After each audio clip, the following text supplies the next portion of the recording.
voy a contaros nuestra visión acerca de la criptoagilidad y amenaza cuántica.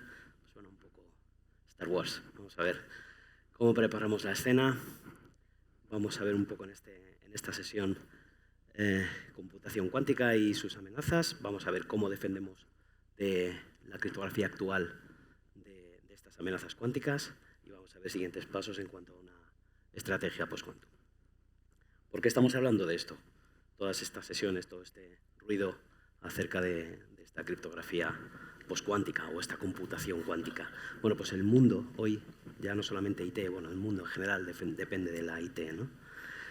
Todo depende, la seguridad y la confianza depende de la infraestructura de clave pública, de la PKI. Para establecer confianza tenemos TLS, canales SSL, IPsec, SSH, tenemos código firmado con PKI, soluciones de firma de documentos, documentos firmados con firma longeva, etc. La PKI depende de algoritmos asimétricos, como son RSA, como son curva elíptica, Diffie-Hellman, ¿vale? Teóricamente, la computación cuántica y la investigación en este campo permitirán el descifrado eficiente de toda esta PKI y toda esta firma de código que tenemos hoy sobre el papel. Se podrá descifrar, pero bueno, se está trabajando en esa seguridad, en ese sentido, en cuanto a la criptografía resistente a la cuántica, que será la que nos ofrezca mantener ese estatus de confianza en el tiempo, en el futuro, cuando las máquinas cuánticas, los computadores cuánticos, sean una realidad. Logros de la computación cuántica. Bueno, en 2019, la revista Nature o Nature escribió un artículo en cuanto a las investigaciones de Google, diciendo o asentando que Google Sycamore, la computadora cuántica de Google, fue capaz de resolver un problema en 200 segundos cuando una supercomputadora clásica hubiera tardado más de 10.000 años. 10.000 años. Bueno, luego IBM respondió con un artículo también diciendo que, bueno, utilizando otras técnicas de supercomputación, podrían haberlo resuelto en 2 años y medio. No está mal, pero bueno, no es inalcanzable, no es inalcanzable. Entonces, simplemente tenemos este estamento en cuanto a un white paper de Etsy, ¿no? Sin el cifrado resistente a la cuántica, todo lo que se haya transmitido o se transmitirá a través de una red será vulnerable a las escuchas y a la divulgación pública, lo cual es altamente asustante. ¿Quién llega al rescate? NIST. La agencia NIST es el National Institute of Standards and Technology de los Estados Unidos. Parece ser que es la agencia que está liderando un poco la estandarización de estos algoritmos postcuánticos, vamos a decir, resistentes a una computación cuántica, ¿vale? De los cuales, bueno, hay algunos algoritmos ya candidatos para la estandarización en 2024. Conociendo un poco los plazos de NIST y cómo funcionan, es posible que sea 2024 avanzado, por decirlo suavemente. Bien, los candidatos a esta estandarización se abrió la candidatura a esta oferta de algoritmos candidatos postcuánticos en noviembre del 17, con 89 candidatos. La lista se ha ido reduciendo, hemos llegado a 2022, 2023. Se ha reducido la lista a unos pocos algoritmos, básicamente, que son Kyber para cifrado de clave pública y establecimiento de claves, o intercambio de claves, y algoritmos de firma digital como son Crystal Dilithium, Falcon y Sphinx. En concreto, bueno, Falcon es un algoritmo en el cual Thales ha colaborado en el desarrollo de este algoritmo junto con otras universidades y otras entidades industriales de Estados Unidos y de Europa. Pero básicamente estos son los 4 candidatos que hay a estandarizarse por el NIST en 2024 para poder implementar una criptografía resistente a la cuántica. Bien, entonces, la mejor manera de comenzar a prepararse, esto no lo he dicho yo, lo ha dicho el doctor Brian Lamacchia, que es un ingeniero muy laureado de Microsoft. La mejor manera de comenzar a prepararse es asegurarse de que todos los sistemas actuales y futuros tengan agilidad criptográfica, que es decir, la capacidad de reconfigurarse fácilmente con una actualización de software, una actualización de firmware, ¿vale? Sobre los mismos dispositivos actuales, ¿vale? De forma fácil y ágil, rápida, para poder agregar algoritmos resistentes a la cuántica. Estos estándares o los que puedan venir en el futuro, ¿vale? Es decir, una inversión de unos dispositivos criptográficos tipo HSMs o cifradores de red pueden ser actualizables, ¿vale? Con la misma inversión de hardware poder utilizar esos algoritmos sobre una nueva actualización de firmware, por ejemplo, ¿vale? Vamos a hablar un poco sobre la computación cuántica y sus amenazas. ¿Qué es esto de las computadoras cuánticas? Amenazas, defensas. Es posible que ya habráis visto estas presentaciones, estas slides previamente por la mañana, pero bueno, igual a alguien le resulta nuevo. ¿Qué es realmente una computadora cuántica? Pues es un nuevo tipo de computadora propuesto, ¿vale?, que busca explotar las propiedades de la mecánica cuántica para acelerar exponencialmente el rendimiento informático para resolver algunos problemas difíciles. ¿Esto qué quiere decir? Bueno, una computadora cuántica se basa en qubits. ¿Qué son los qubits? En una computación clásica tenemos los bits, que son 0 o 1, ya lo sabemos. En una computadora cuántica, en lugar de bits, se utilizan qubits, que básicamente es la superposición del 0 y el 1. Es decir, puede ser 0 y 1 a la vez, ¿vale? Tenemos 0, tenemos 1 y tenemos 0 y 1 a la vez. Estos son los rollos cuánticos, ¿no? Sabemos que en la cuántica, a nivel microscopio, a nivel de átomo, a nivel de partícula, una partícula, la física cuántica o la mecánica cuántica dice que una partícula puede estar aquí, o puede estar allí, o puede estar en los dos sitios a la vez. Esto es en lo que se basa la computación cuántica cuando hablamos de qubits, ¿vale?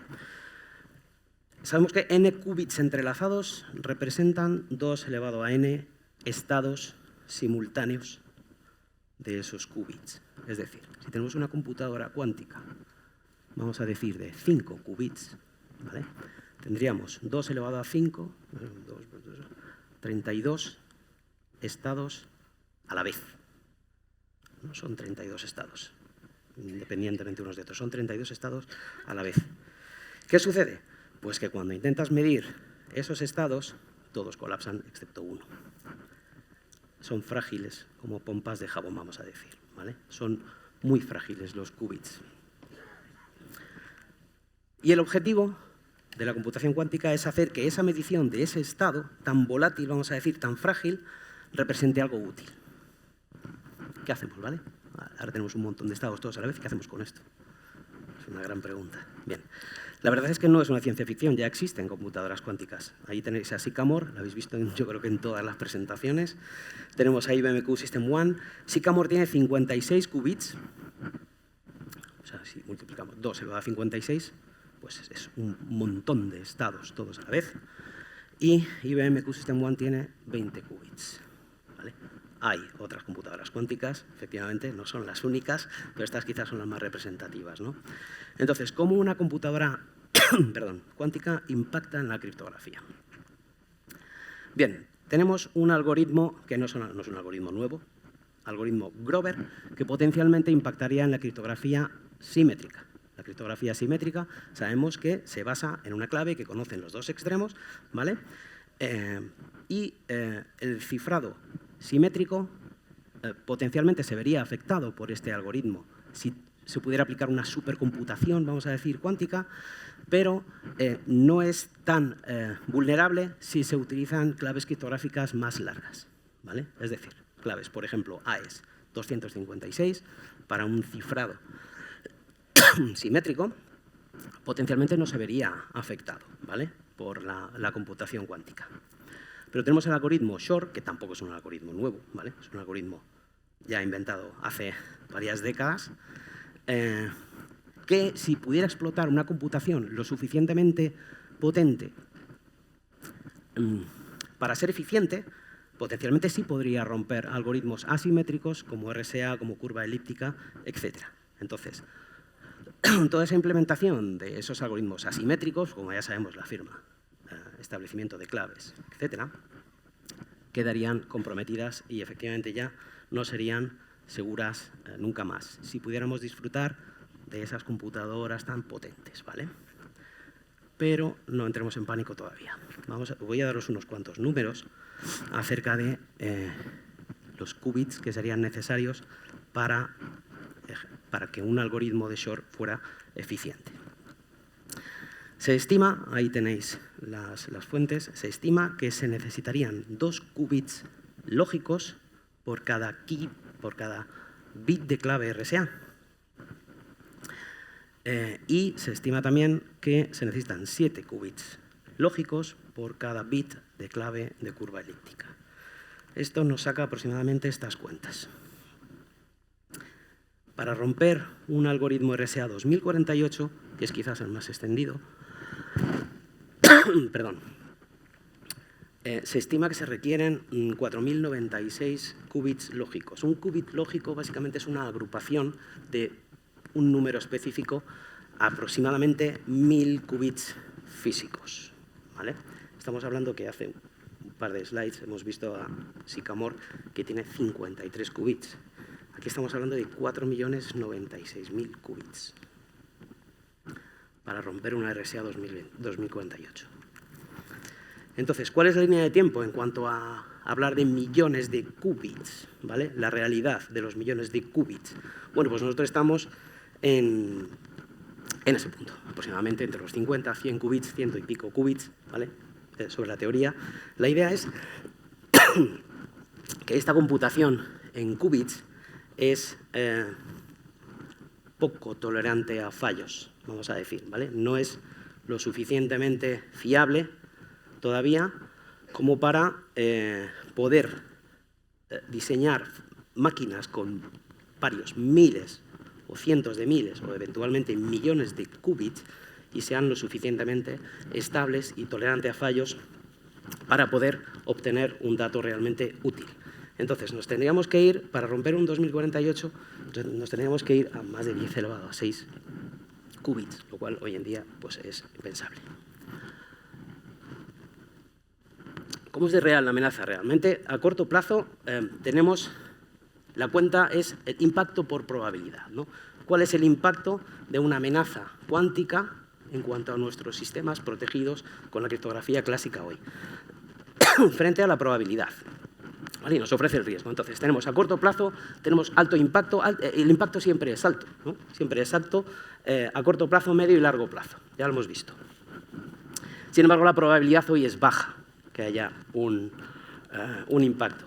Entonces, tenemos riesgo medio a corto plazo, riesgo alto a medio plazo, o tenemos un riesgo extremo a largo plazo ya de 10 a 20 años. Pero definitivamente no tenemos ningún riesgo bajo, en cualquier caso. Y hablamos ahora de defensas frente a la computación cuántica. Nosotros entendemos como 3 líneas de defensa. La primera línea de defensa sería una entropía quantum. Ya existen chips lo suficientemente pequeños, embebibles en una placa base, en un dispositivo tipo HSM o tipo Network Encryptor, otro tipo de dispositivos, que te van a ofrecer una fuente de números aleatorios de alta velocidad, ¿vale? Aprovechando la aleatoriedad de la mecánica cuántica para generación de claves de cifrado o eventualmente para juegos online. Es una aleatoriedad cuántica. Disculpa. Entonces, estos chips son, vamos a decir, relativamente asequibles hoy en día para poder embeber en dispositivos criptográficos de última generación. Me estoy quedando sin voz. Perdón. Segunda línea de defensa. Se ha hablado aquí un montón acerca de Quantum Key Distribution. Distribución de claves cuánticas. Igual, aprovecha las propiedades de la mecánica cuántica para la distribución de claves de forma segura. Ya no es una distribución RSA, encripto con PKI, descifro con PKI, intercambio una clave, un número aleatorio. Gracias. Muy amable. ¿Vale? Entonces, la distribución de las claves se basa en principios de la física y no de la matemática.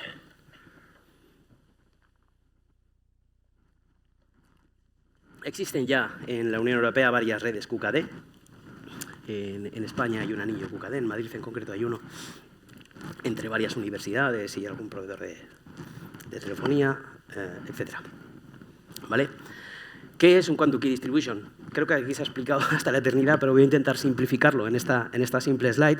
Básicamente es utilizar un canal quantum con dispositivos específicos quantum, ¿vale?, que tienen emisores de fotones, otros receptores de fotones, de forma que se intercambian información de forma mucho más segura que en una red clásica, ¿vale?, para poder generar, vamos a decir, en los dos extremos, vamos a decir, una clave criptográfica que ya sí puede implementar una criptografía simétrica, que ya entendemos que no es vulnerable a la cuántica, ¿vale?, y sobre el canal clásico de comunicaciones, pues establecer clásica VPN o un canal cifrado, ¿de acuerdo?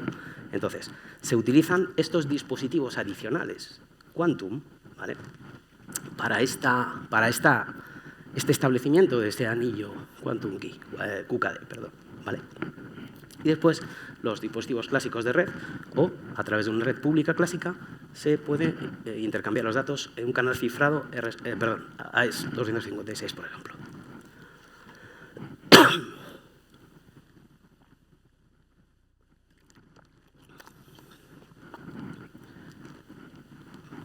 Y tercera línea de defensa frente a la computación cuántica. Lo que veníamos hablando del principio, algoritmos resistentes a la cuántica. Ya hemos visto que NIST está liderando esta estandarización, etcétera, ¿vale? Nos encontramos con mediciones que todavía no tenemos mediciones reales, como pueden ser el rendimiento de estos algoritmos, tamaño de claves necesarias para que estos algoritmos sean eficientes, esquemas de padding, incluso latencias, ¿vale? Tenemos todavía ciertas incógnitas que tenemos que descubrir y no hay mejor forma que descubrirlo que haciéndolo en el campo. La matemática está muy bien, pero al final todos sabemos lo que sucede en producción. ¿Qué se requiere básicamente de estos algoritmos resistentes a la cuántica? Pues se requiere seguridad frente a los ataques clásicos, conocidos y futuros, pero también frente a los ataques cuánticos, conocidos y futuros. Casi nada. ¿Estrategia post-quantum? Bueno, pues Crypto Agility. Capacidad de actualizar nuestros sistemas de forma rápida y ágil para implementar nuevos algoritmos post-quantum. Implementar estas tres líneas de defensa.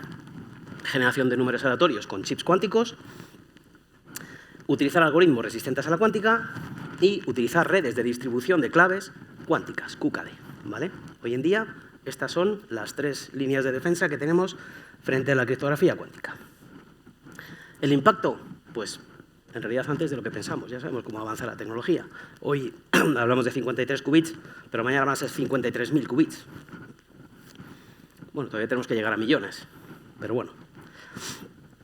Aquí tenemos un poco una línea de tiempo en el que vemos que estamos aproximadamente 2023-2024, donde ya una captura de datos cifrados, encriptados, pueden ser vulnerables dentro de aproximadamente 10 años, ¿vale? Puedo explotarlos. Si tengo una capacidad de computación cuántica dentro de 10 años, potencialmente podría descifrar esos datos o comprometer una clave de firma o un código fuente insertado en un elemento, medidores de energía, por ejemplo, o en dispensadores de electricidad para los coches, no lo sé, ¿vale?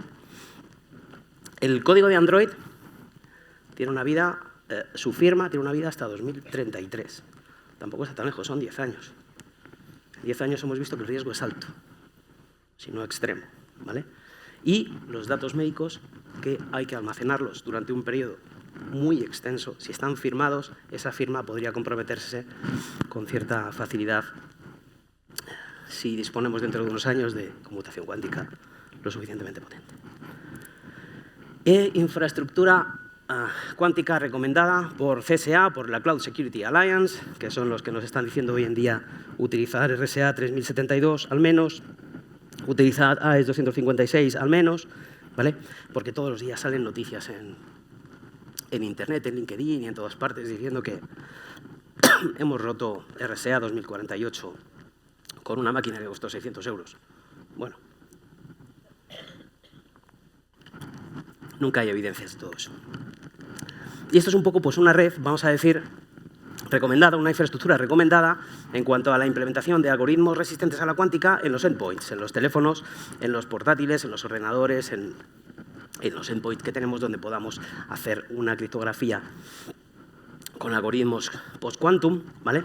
los data centers utilizar redes QKD para la distribución segura de esa clave y establecimiento de esos canales seguros, ¿vale?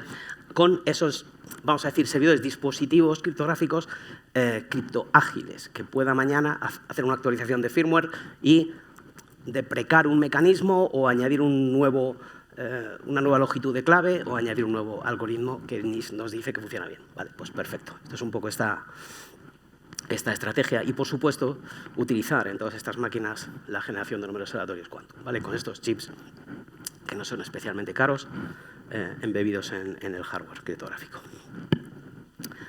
Conclusión. Bueno, pues nos encontramos un poco ante un nuevo efecto 2000, pero con un problema que se puede resolver, aunque es técnicamente bastante más complejo y tan extendido como el efecto 2000. Igual aquí hay quien no lo recuerde porque tenga menos de 23 años y no lo llegó a vivir.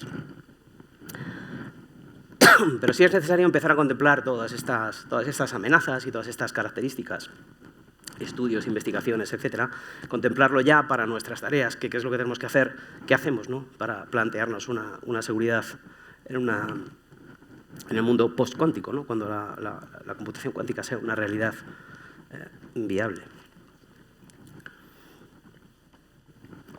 Y dentro de unos plazos razonables. Y básicamente todo esto es lo que quería contaros por nuestra parte de Dentales. Muy amables. Gracias.